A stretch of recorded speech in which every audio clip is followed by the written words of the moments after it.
Terceira Era, capítulo 8. A Montanha Solitária. Os anões também haviam conseguido escapar de Goblin Town e se encontraram com Bilbo na saída, onde Gandalf o questionou sobre como ele havia sobrevivido. O Hobbit simplesmente respondeu: "Sei lá, 1000 tretas, mano." O que pareceu uma resposta satisfatória para Gandalf, que devia estar chapadaço. A companhia então seguiu viagem, quando um grupo de wargs os emboscou. Os anões viram que eram muitos para enfrentar e Gandalf disse: "Corre, porra, por aqui!" Só que eles se encurralaram na ponta de um penhasco e Thorin gritou: "Porra, Gandalf, corta a maconha, cara!" Só que Gandalf tinha um engenhoso plano arquitetado. "Vamos subir nas árvores!" E todos subiram, mas os wargs começaram a tentar derrubá-las com suas terríveis presas, quando Gandalf lembrou-se que era um mago e começou a usar sua magia para colocar fogo em pinhas e arremessá-la nos inimigos, gritando: "Fogo na Babilônia! A floresta então começou a se incendiar e as chamas subiram pelas árvores que eles usaram para escapar dos wargs, quando Thorin disse: "Ah, obrigado, Gandalf. Nossa situação tá muito melhor agora mesmo. Puta que..." Mas quando tudo parecia perdido, as águias de Manwë apareceram para ajudar Gandalf nessa hora difícil. Os nobres animais alados voaram pelos céus carregando toda a comitiva, até que finalmente elas pousaram e deixaram todos em uma colina um pouco afastada das montanhas da névoa, quando Bilbo levantou um imbecil questionamento às águias, como muitos outros antes dele. "Senhor pássaro, sem querer abusar, mas a gente tem um pedação para andar ainda, não tem como o senhor deixar um pouco mais perto?" E o majestoso animal respondeu: "Não, cara, tem um dragão lá, e ele voa." Com isso, as águias levantaram voo e desapareceram no horizonte. A comitiva então continuou sua jornada com Gandalf na liderança, até que eles chegaram a uma cabana de madeira em um descampado. Ali morava Beorn, um homem que se transformava em urso, por algum motivo. Beorn morava sozinho e era o último de seu povo, que sabe-se lá de onde veio. O Hobbit é um livro meio zoado, aliás, tudo que Gandalf participa é meio zoado. Mas enfim, os anões, Bilbo e Gandalf, passaram alguns dias na casa de Beorn, descansando da longa jornada. Quando eles partiram, decidiram a contragosto entrar na Floresta das Trevas, afinal não tinham tempo para dar a volta. O mago, porém, disse que não iria com eles, pois tinha outras coisas para resolver. Todos assumiram que era coisa de maconheiro, mas por incrível que parível, dessa vez não era, pois havia chegado a hora de atacar Dol Guldur, e Gandalf foi pra guerra, como relatado no capítulo... Caralho, o número romano é foda. XVI, capítulo 16 da Terceira Era aqui do canal. Mas vamos lá. Bilbo e os anões entraram na floresta e seguiram pela estrada. Após algum tempo caminhando, eles se depararam com um rio enfeitiçado, que possuía uma estranha água escura. Bilbo notou que havia um barco amarrado na margem oposta e Fili atirou um gancho para puxá-lo. Eles atravessaram em pares, e quando chegou a vez de Bombur, o gordinho, ele caiu no rio. Os anões o resgataram, mas Bombur havia caído em um sono profundo devido à mágica presente na água do rio. A jornada teve continuidade, mas o tempo foi passando, a floresta não acabava nunca, e os anões começaram a perder as esperanças e mandaram Bilbo escalar as árvores.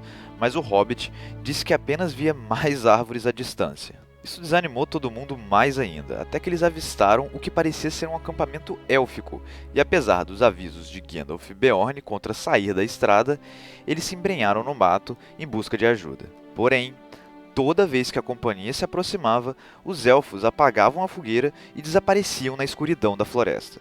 Essa doideira ficou acontecendo um tempo, até que na terceira tentativa de contatá-los, Bilbo se perdeu de seus companheiros e foi atacado por aranhas gigantes, crias de Ungoliant, que, caso você não se lembre, é a aranha gigante que comeu a luz das árvores de Valinor com a ajuda de Morgoth há muito tempo atrás. Bilbo adormeceu com a ferroada, mas acordou a tempo de sacar sua pequena lâmina élfica e se defender, matando seu inimigo pela primeira vez. Após esse evento, o Hobbit nomeou sua pequena espada Ferroada. Ele descobriu então que seus companheiros também haviam sido capturados e estavam completamente envoltos em teias de aranha. Bilbo então colocou um anel no dedo e repentinamente conseguiu compreender o idioma negro que as aranhas utilizavam para se comunicar.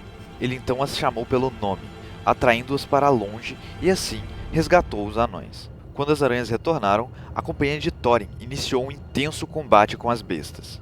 Eventualmente, os anões saíram vitoriosos, porém, ficaram seriamente feridos e notaram que seu líder, Thorin, havia desaparecido. Ele havia sido capturado pelos Elfos da Floresta, que tiveram seu banquete interrompido pelos anões repetidas vezes. E aí, realmente, eu tenho que dar razão pros caras, porque não tem coisa mais chata do que você tá comendo e nego querendo vir puxar assunto contigo. E esses elfos eram do povo de Thranduil, os elfos silvestres, aqueles que nunca migraram para Valinor ou sequer atravessaram as Montanhas Azuis para chegar a Beleriand. Desde o despertar dos primogênitos, eles habitaram nessa floresta, e por isso eram bem diferentes dos Eldar, porque eles nunca tiveram contato direto com os Valar. Mas continuando nossa história. Em seguida, os outros também foram capturados pelos Elfos da Floresta das Trevas, exceto Bilbo, que utilizando um anel, escapou da visão aguçada deles. O Hobbit então os seguiu em segredo até os salões do Rei Élfico, onde eles viviam. Thorin foi levado perante o Rei Elfo, que dava nome ao lugar, Thranduil, e questionado quanto ao motivo de sua visita à Floresta das Trevas, o anão se recusou a revelar a natureza da sua demanda, e Thranduil se irritou. O Rei Élfico então mandou que prendessem Thorin e os anões em seus calabouços. Bilbo, que estava invisível, aguardou a oportunidade certa para agir, que veio após um banquete, onde o mordomo de Thranduil ficou bêbado. O Hobbit conseguiu roubar a chave das celas e libertar seus companheiros, colocando-os em barris e jogando-os no rio como se fossem mercadorias. O rio desaguava em um lago, fora da Floresta das Trevas, e no meio desse lago havia Esgaroth, a Cidade-Lago. Seus habitantes eram os sobreviventes de Vale, uma cidade vizinha a Erebor, também destruída por Smaug. Os anões se depararam com um homem chamado Bard, que pescava com seu barco por ali. Então pediram a ele que os levasse até a Cidade-Lago. Bard aceitou levá-los em troca de dinheiro e, quando perguntou quem eram, ficou surpreso ao conhecer o famoso Thorin Escudo de Carvalho. Thorin também ficou surpreso a conhecer Bard, pois seu pai era um famoso arqueiro de Vale, o único que conseguiu ferir Smaug com uma flecha negra. Quando os anões chegaram à cidade, Thorin revelou quem era, anunciando que voltou para recuperar o tesouro e que, quando fizesse, ajudaria os cidadãos da Cidade-Lago se eles os ajudassem naquele momento. O povo aplaudiu e todos deram o que puderam para ajudar os anões em sua missão. 2 semanas depois, eles partiram para a montanha, até finalmente chegar ao seu sopé. Com alguma dificuldade, eles encontraram a porta secreta descrita no mapa e a abriram com a chave. Então, todos olharam para Bilbo até que Thorin falou: Vai lá, garoto. Sua hora de brilhar.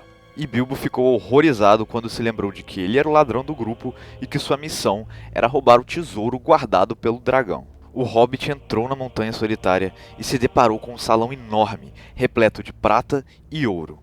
Ali havia mais riquezas do que ele jamais havia sonhado que existia no mundo.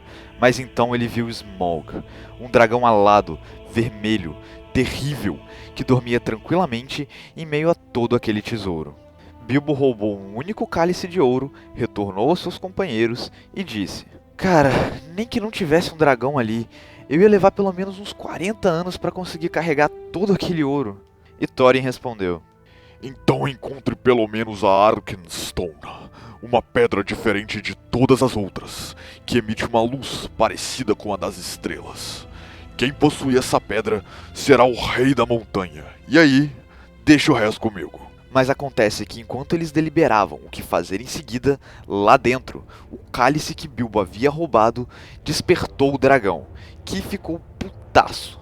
Bilbo então voltou àquele mar de prata e ouro, procurando uma possível fraqueza na fera, mas Smaug pegou o Hobbit no flagra. O dragão não conhecia aquela criatura, e questionou Bilbo sobre o que ele era.